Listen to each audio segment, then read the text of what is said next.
What if may tinatagong malagim na sikreto ang double deck na tinutulugan nyo? Anong gagawin mo? Alam nyo, madami na akong narinig na horror stories tungkol sa double decks. Lalo na sa mga dorms. Mga multo na sisilip sa taas at kung ano-ano pa. Nakakatakot. Ngunit never akong naniwala dito hanggang mangyari sa akin ito. Ito ang sulat ni Angel Hope sa atin mga buddies.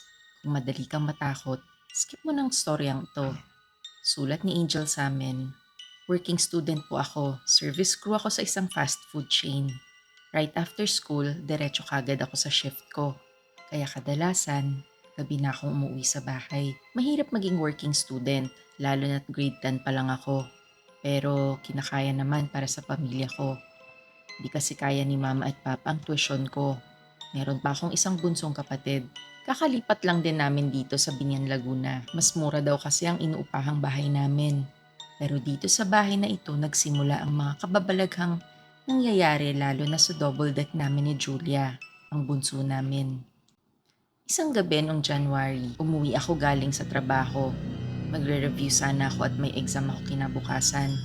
Pero dahil sa sobrang pagod, gusto ko nang matulog na muna at sa madaling araw na lang mag-aral. Bandang 11:11 na nito, tulog na si mama at papa pagkarating ko. Pagbukas ko ng pinto ng kwarto namin ni Julia, patay na ang ilaw at mahimbing nang natutulog si Julia. Dahan-dahan naman akong nagbihes bago mahiga sa kama. Ayoko kasing magising si Bunso. Nanood din muna ako ng konting reels para makatulog. At maya-maya, nakatulog na ako. Pero nagising ako dahil sa ingay ng cellphone ko. Patuloy pa rin ang pag-swipe nito sa iba't ibang reels. Hindi ko na nga ito hawak dahil nakatulog na ako. Kaya takang-taka ko. Nasira ba tong cellphone ko? Sinara ko ito at natulog ulit. Maya-maya pa, nagising na naman ako. Alam yung pakiramdam na may nakatingin sa'yo? Sumilip ako sa taas, baka gising si Julia. Pero natakot ako kasi narinig ko na yung mga storyang ganito. Yung may nakatingin na multo sa'yo galing sa itaas. Pero pagsilip ko, wala naman. Ay, buti na lang. Pero may narinig akong parang may kumakaluskos sa ilalim ng double deck. Kinabahan ako at dahan-dahan akong sumilip sa ilalim ng kama. Pero wala naman akong nakita. Madilim na madilim kasi. Buti na lang. Kaya bumalik ako sa paghiga sa kama. Pero maya-maya, narinig ko na naman ang kaluskos. Parang may umiiyak. Sisilipin ko sana uli ang ilalim ng kama. Ngunit nagulat ako nang biglang may humila sa paa ko. Parang malamig na kamay ang humawak sa balat ko. Nanigas ako at dahan-dahan kong binaba ang tingin ko. May isang batang babae na nasa paanan ko. Hindi ko makita ang mukha niya dahil natatakpan ito ng itim at malagkit niyang buhok. Iniiyak ito. Napasigaw ako sa takot. Mabilis kong hinila ang kumot ko at nagtago. Akala ko ligtas na ako. Pero biglang may humila uli ng paa ko. Dahan-dahan kong binaba ang kumot ko at dito ko nakita ang isa pang batang babae. Kapareho nung unang bata. Kambal sila at pareho nila akong hinihila. Dito na ako nagsisigaw. Biglang bumukas ang pinto at ilaw ng kwarto. Si Papa! Nag-alala sila sa akin dahil sa sigaw ko. Tiningnan ko ang buong kwarto pero wala na ang dalawang bata. Si Julia at Mama naman ay nagising din. Agad ko namang ikunento sa kanila ang kambal na multo na nakita ko. Pero ayaw nilang maniwala. Baka panaginip ko lang daw ito. Katwiran ko, bakit naman ako magsisinungaling? Nagsalita naman si Julia. Naniniwala daw siya sa sinasabi ko. Sabay daw kaming mag-pray bago matulog ulit. Ako nga pala si Next ng Book of Bad Ideas. Kung mahilig ka sa twisted stories, follow ka na sa amin. By the way, buddies, alam niyo ba na malapit na ang season 3 ng XO Kitty? Ano kaya ang bucket list niya para sa senior high? Pwedeng-pwede mo na tong mapanood at masubaybayan ng libre sa Lock TV. Bukod pa rito, madami ka ring iba pang mapapagpilian tulad ng drama, anime at movies sa Lock TV. Makalipas ang ilang araw, lagi na akong may hawak na rosaryo tuwing matutulog. At sa awa ng Diyos, hindi na nagpakita ang kambal sa akin. Pero isang araw noong February, 3:00 ng umaga, tahimik na ang buong bahay dahil tulog na ang lahat. May narinig na naman akong kaluskos at iyak, pero hindi na ito galing sa ilalim ng double deck, kundi sa taas. Dahan-dahan kong chinek agad si Julia, pero nagulat ako sa nakita ko. Gising si Julia at hawak ng dalawang batang multo ang mga paa niya. Sumigaw at umiiyak si Julia. Agad ko namang binuksan ang ilaw namin at biglang nawala ang kambal. Nagising uli si Papa at Mama at nang si Julia na ang nagkwento ng nangyari sa kanya, naniwala na si Mama at Papa. Bakit ganun? Nung ako ayaw nilang maniwala. Hindi ko tuloy mapigilang magtampo. Dito na may inamin si Mama sa amin. Baka daw may sumpa ang double deck na nabili niya. Segunda mano kasi niyang nabili ito. Nagulat naman si Papa sa sinabi ni Mama dahil ang akala niya bago niya ito nakuha. Katwiran naman ni Mama, di daw kasi kasya ang perang binigay ni Papa kaya second hand lang ang nakayanan niya. Gusto na sana namin itapon ang double deck na ito para hindi na kami multuhin pa. Pero ayaw ni Papa dahil wala pa raw kaming pera pambili ng bagong kama.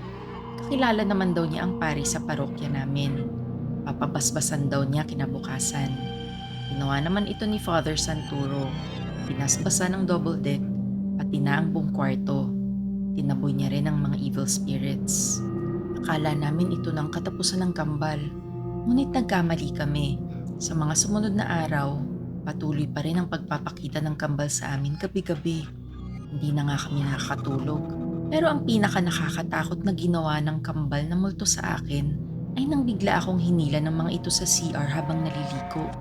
Nabahala na sina Mama at Papa. Hindi nila alam bakit nagpapakita pa rin ang kambal. Tinaboy na sila ni Father. Lumapit naman si Papa kay Manang Lucy, ang albularyo sa lugar namin. Nag-orasyon ito at nagtawa sa kwarto namin. At matapos ang isang oras, dito na kami nagkaroon ng linaw. Ang kwento ni Manang Lucy, hindi daw kasi masamang espiritu ang kambal, kaya hindi sila tinablan sa ginawa ni Father Santuro. Ang mga kaluluwang ito ay mga biktima, kaya sila umiiyak at nanghihila, humihingi sila ng tulong at hustisya. Ang hindi lang alam ni Manang Lucy ay kung anong nangyari sa kanila, kaya hindi sila matahimik. Sabi ni Papa, siya na ang bahala. Bilang pulis, kayang-kaya niyang imbestigahan ito. Sabi naman ni Mama, itapon na lang ang double deck para matapos na ang problema. Baka mapano pa daw si Papa. Pero sabi ni Papa, huwag daw mag-alala. Kayang-kaya niya ito. Unang pinuntahan ni Papa ang pinagbilhan ni Mama ng double deck sa Facebook Marketplace. Pinuntahan niya ang bahay ni Mr. Medina.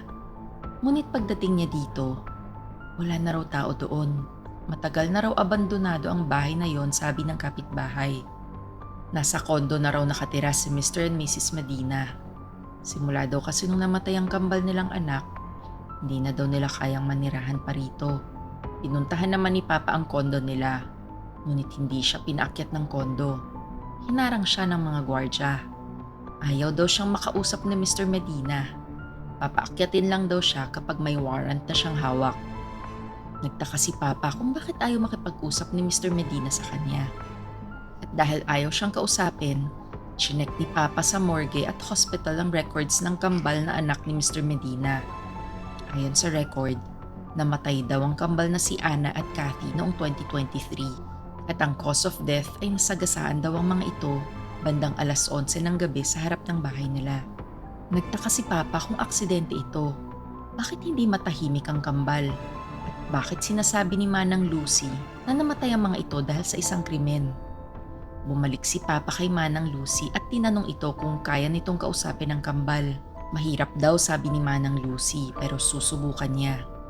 At nang matapos ang ritual, nakausap din ni Papa ang kambal.